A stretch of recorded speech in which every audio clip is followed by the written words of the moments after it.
మా బాధని ఈరోజు మీరు రాష్ట్రం మొత్తం మీద తెలియజేయాల్సిందిగా మేము కోరుకుంటా ఉన్నాము. మేము 34వ వార్డు పౌతున్నట్టు సచివాలయంలో మేమందరం కలిసి విధులు నిర్వహిస్తూ ఉన్నాము. మేము ప్రభుత్వ పథకాలు ప్రతి ఒక్కరికి కూడా ఎక్కడా కూడా కులం మతం రాజకీయం లేకుండా వాళ్ళందరికీ అందించాం సార్. ప్రజలకు సేవ చేశాము. సేవే లక్ష్యంగా భావించాం సార్. మాకు వచ్చే 5,000 రూపాయలతోనే మాకు చిన్న చిన్న ఇంట్లో అవసరాలు కానీ మా పిల్లల ఫీజులు కానీ ఇవన్నీ జరుగుతూ ఉన్నాయి సార్. కాకపోతే మళ్ళీ జగన్మోహన్ రెడ్డి ప్రభుత్వం వస్తుంది, అందువల్ల మీరు ఖచ్చితంగా రిజైన్ చేయాలి, రిజైన్ చేసి మీరు పార్టీ కోసం పనిచేయాలని చెప్పి సందర్భాలు చాలా ఉన్నాయి సార్. కానీ మేము ఏంటంటే రిజైన్ చేయము, ఆల్రెడీ వయసు ఎక్కువ ఉంది మాకు. మళ్ళీ ఏంటంటే రిజైన్ చేస్తే ఖచ్చితంగా జాబులు రావని మేము కూడా చెప్పడం జరిగింది సార్. మీరు అలా చేయకపోతే అనేది ఇంటికాడికి వచ్చి బెదిరింపులు దాడులు చేయడం జరిగింది సార్.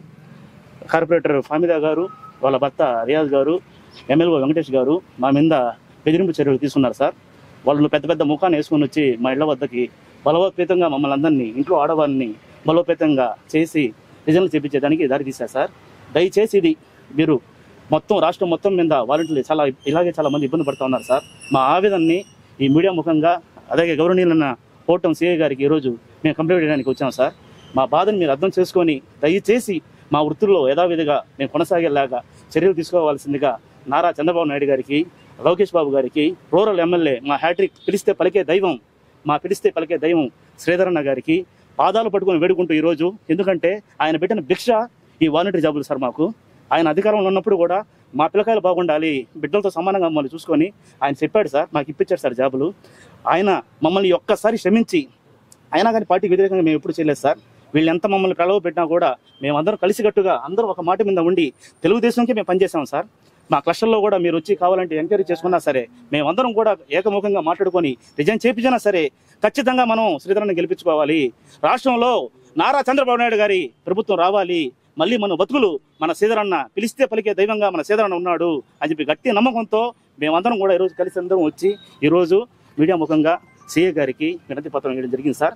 మా ఆవేదనని, మా బాధని దయచేసి మీరు రాష్ట్రం మొత్తం చూపిస్తారని చెప్పి ప్రతి ఒక్కరికి పేరు పేరున నమస్కరించుకుంటా ఉన్నాం సార్. మేము 34 డివిజన్లో 35/2, 35/1 సచివాలయంలో వాలంటీర్లుగా విధులు నిర్వహిస్తూ ఉన్నాం. మేము ఎలక్షన్ కోడ్ వచ్చిన తర్వాత కూడా మా జాబులకి మేము రిజైన్ ఇవ్వకుండా మా విధులు మేము చేసుకుంటూ పోతూ ఉన్నాము. మా కార్పొరేటర్, మా 34 డివిజన్ కార్పొరేటర్ ఫామిదా గారు, నెక్స్ట్ వాళ్ళ భర్త రియాజ్, ఎమ్మెల్యే అనే అతను వెంకటేష్ అనే అతను, మరి కొంతమంది మా దగ్గరికి వచ్చి మమ్మల్ని బెదిరించి, లేదు మీరు రిజైన్ చేయాల్సిందే, పార్టీకి పనిచేయాల్సిందే అనేసి మమ్మల్ని బెదిరించి మా చేత వాళ్ళు రిజైన్లు చేయించారు. మేము ఏదో పనులు చేసుకుంటూ, మేము చదువుకొని మేము ఏదో ఒక పనులు చేసుకుంటూ ఆ వాలంటరీగా చేస్తుంటే వచ్చే 5,000 రూపాయలతో మా ఇంటి బాడుగులు కానివ్వండి, మా పిల్లలకి కానివ్వండి, దేనికో దానికి మాకు 5,000 రూపాయలు మాకు పనికి వస్తూ ఉండింది.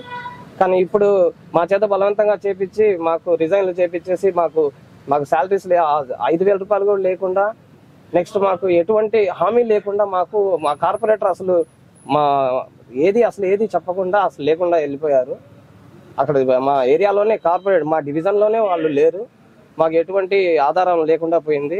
సార్ ప్లీజ్ ఎమ్మెల్యే కోటంరెడ్డి గారికి రిక్వెస్ట్ చేసుకుంటున్నాము.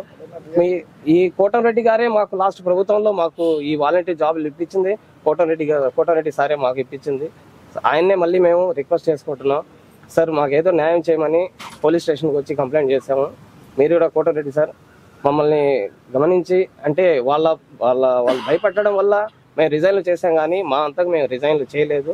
చేసే అంత స్థితిలో కూడా మేము లేము సార్. మాకు 5,000 రూపాయలు అనేది మామూలుగా అనుకుంటే 5,000 రూపాయలు అంటారు, కానీ నేను ఒక బాడిగింట్లో ఉంటున్నాను. నేను నెలకి 5,000 రూపాయలు వస్తే నేను ఆ ఇంటికి బాడికి కట్టుకుంటున్నాను. అది మాకు చాలా ఇంపార్టెంట్ సార్. అది ప్లీజ్ సార్ మేము రిక్వెస్ట్ చేస్తున్నాము. మా కోటంరెడ్డి గారు మీరు ఎలాగైనా మమ్మల్ని మా మీద దయ చూపించి అది మాకు ఆ జాబులు మాకు మళ్ళీ ఇప్పించవలసిందిగా కోరుతున్నాం సార్. మీరు బెదిరించినప్పుడు మీరేం చెప్పలేదా? మేము చేయమని ఏం చెప్పలేదా? మేము చేయమనే చెప్పారు. మా ఏజ్ సార్ ఇంకోటి చెప్పడం మర్చిపోయాను, మా ఏజ్ 35 దాటిపోయింది సార్. ఒకవేళ నోటిఫికేషన్ పడినా కూడా మమ్మల్ని తీసుకుంటారో తీసుకోరో మేము అది కూడా చెప్పాము. మేము సార్ 35 అబోవ్ ఉండాలని తీసుకోరు సార్. ఒకవేళ అది రాకపోతే మేము అక్కడ కూడా మేము మోసపోతాం సార్. మాకు వద్దు సార్ అని చెప్పినా కూడా, లేదు మీ జాబులు మేము ఇప్పిస్తాము గవర్నమెంట్ వచ్చిన తర్వాత, మీరు ఇప్పుడు చేయకపోతే మీ హరాస్మెంట్స్ వేరేగా ఉంటాయి అని ఆ విధంగా మమ్మల్ని బెదిరించారు. ఇంకా స్థానికంగా ఏరియాలో ఉండేవాళ్ళం, ఆ ఏరియాలో లేకుండా అలాంటివి లేకుండా చేస్తాము, మీ రేషన్ కార్డ్స్ క్యాన్సిల్ చేస్తాము అనేసి ఈ విధంగా మాట్లాడి మా చేత రిజైన్ చేయించారు. లేదంటే మేము 35 అబోవ్ మా ఇయర్ 35 అబోవ్ ఇయర్స్ మాకు, మేము ఒకవేళ నోటిఫికేషన్ వదిలినా కూడా 35 లోపలే వస్తాయన్నా 35 అబోవ్ రావు అని బతిలాడినా కూడా లేదు అని ఎమ్మెల్యే అనే వెంకటేష్ అని అతను మెయిన్గా అతను వచ్చేసి చాలా ప్రెజర్ చేశారు. అతను డైలీ హింసించేవాడు మాకు ఫోన్లు చేసి, డైలీ రోజు ఉదయం సాయంత్రం మాకు ఫోన్లు చేసి సచివాలయానికి రండి, మీటింగ్లు పెడుతున్నాము, మీరు రారా, మీరు పార్టీలకు పనిచేయాలి అనేసి ఎక్కువగా అతనే మాకు ఈ కార్పొరేటర్ పట్ల ఈ ఎమ్మెల్యే వెంకటేష్ అనే అతను ఎక్కువగా మమ్మల్ని బెదిరించాడు. కానీ వాళ్ళకి పోలీసు వాళ్ళకి రిక్వెస్ట్ చేస్తున్నాం సార్, వాళ్ళని కూడా కఠినంగా చర్యలు తీసుకోమని చెప్తున్నాం. ఎవరెవరు మీరు కంప్లైంట్ పెట్టినారు? కార్పొరేటర్ మీద వాళ్ళ హస్బెండ్ రియాజ్, ఎమ్మెల్యే వెంకటేష్, నా పేరు షాన్వాస్.